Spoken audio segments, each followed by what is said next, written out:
The Coffee Shop Promise. The afternoon sun filtered through the tall windows of Riverside Café, casting golden ribbons across the polished wooden tables. Sarah Matthews sat near the window, her fingers wrapped around a warm ceramic cup. The coffee had gone cold 20 minutes ago, but she kept holding it anyway, needing something to do with her hands. She glanced at her phone for the 100th time. 3:45. He was late. Sarah tucked a loose strand of blonde hair behind her ear and tried to steady her breathing. This blind date had been her best friend Emma's idea. "You need to get out there," Emma had insisted. "You've been buried in work for months. Live a little." So here Sarah was, living a little, wearing her nicest cream-colored sweater and enough courage to meet a complete stranger. Emma had shown her exactly one photo, a handsome man with kind eyes named Michael. That was all she knew. The cafe hummed with quiet conversation around her. A couple near the counter laughed over shared pastries. An elderly man read his newspaper in the corner, steam rising from his tea. The espresso machine hissed and gurgled behind the bar. Everything felt warm and alive, except for Sarah's growing sense of dread. What if he didn't show up at all? She checked her bank account on her phone, a habit she'd developed over the past year. The number stared back at her, harsh and unforgiving. $237 until next Friday. Rent was due. Her car needed repairs she couldn't afford. The medical bills from her mother's treatment last year still arrived in the mail like clockwork. Rachel had budgeted exactly $15 for this date, enough for her coffee and maybe a small sandwich if things went well. She'd been careful, so careful, but life had a way of being expensive. The bell above the cafe door chimed. Sarah looked up, and her breath caught. The man who entered wasn't what she expected. He wore an impeccably tailored charcoal suit that probably cost more than her monthly salary. His dark hair was perfectly styled, and even from across the room she could see the glint of an expensive watch on his wrist. He carried himself with the quiet confidence of someone who had never worried about a bank account balance in his life. This couldn't be her date. Emma had said Michael was a regular guy. This man looked like he'd stepped out of a business magazine, but then his eyes found hers, and he smiled, a warm, genuine smile that crinkled the corners of his eyes. He walked toward her table with purposeful strides. "Sarah?" he asked, his voice deep and gentle. She nodded, suddenly aware of her modest sweater and the worn strap of her purse hanging on the chair. "Yes, Michael? That's me." He extended his hand and she shook it, noting the firm but friendly grip. "I'm so sorry I'm late. My meeting ran long, and downtown traffic was a nightmare." "It's okay," Sarah said, managing a smile. "I haven't been waiting long. It was a small lie, the kind you tell to make someone else comfortable." Michael sat down across from her, and up close she could see he was even more handsome than his photo suggested. But it was his eyes that caught her attention. Warm, brown eyes that seemed genuinely interested as he looked at her. "I have to confess something," Michael said, leaning forward slightly. "I'm terrible at blind dates. My assistant actually set this up. She said I needed to stop eating dinner at my desk." Sarah laughed, some of her nervousness melting away. "My best friend Emma set this up. She said I needed to stop being a hermit."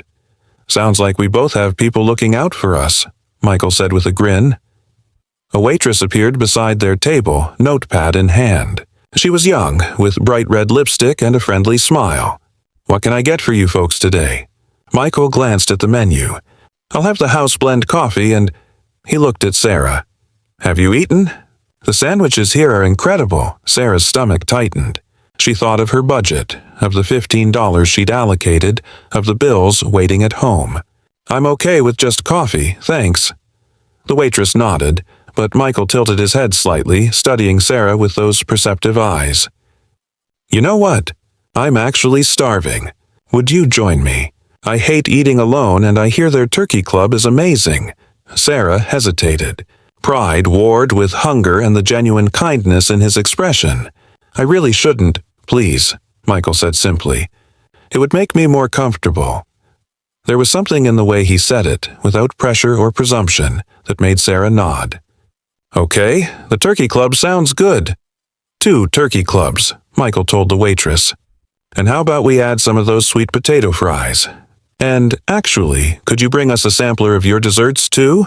I have a sweet tooth I'm trying to rationalize. The waitress grinned and walked away.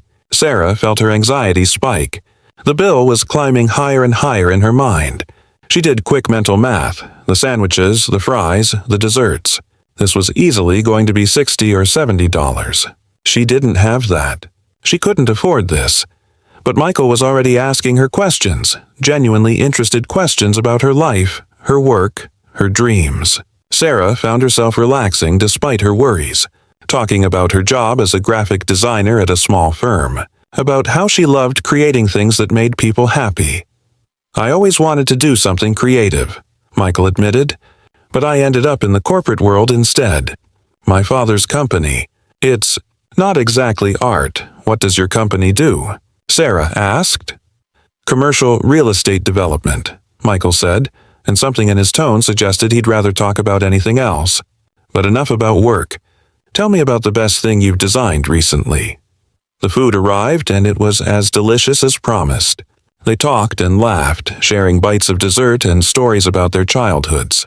Michael told her about growing up with 2 brothers who made his life chaotic.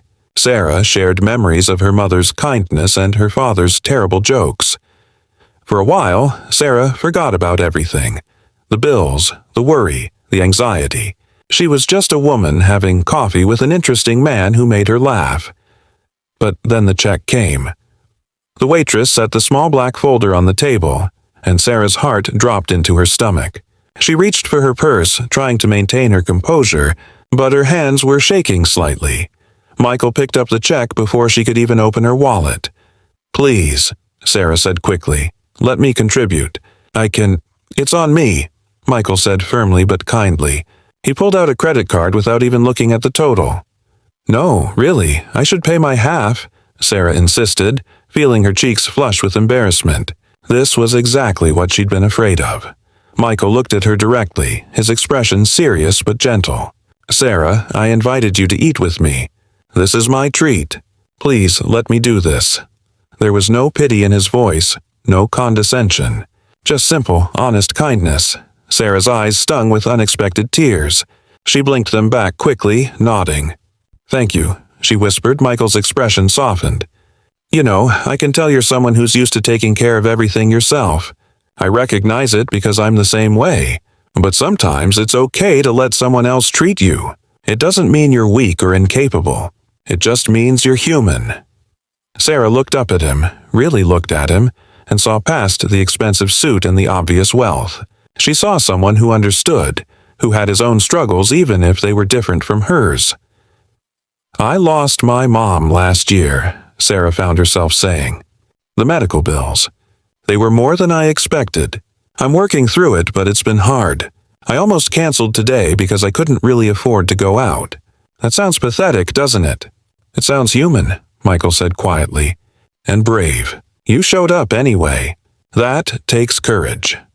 They sat in comfortable silence for a moment, the afternoon light shifting across the table between them. Can I tell you something? Michael asked. My assistant didn't really set this up.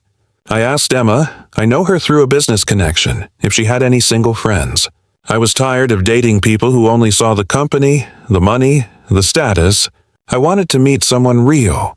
Sarah smiled, feeling something warm bloom in her chest. And did you? I think I did, Michael said, returning her smile. Would you maybe want to do this again? My treat, he added quickly. Not because you can't pay, but because I'd really like to see you again, and I'm old-fashioned enough to believe in treating someone I'm interested in. Sarah felt her smile widen. I'd like that. But next time we go somewhere I can afford. I want to treat you too, even if it's just coffee from the corner shop. Deal, Michael said, extending his hand across the table. Sarah shook it, and this time, neither of them let go right away. Outside the cafe windows, the city continued its busy rhythm. But inside, at a small table bathed in golden light, 2 people who had been strangers an hour ago were becoming something more, something that felt like possibility, something that felt like hope. And for the first time in a long time, Sarah felt like maybe, just maybe, everything was going to be okay.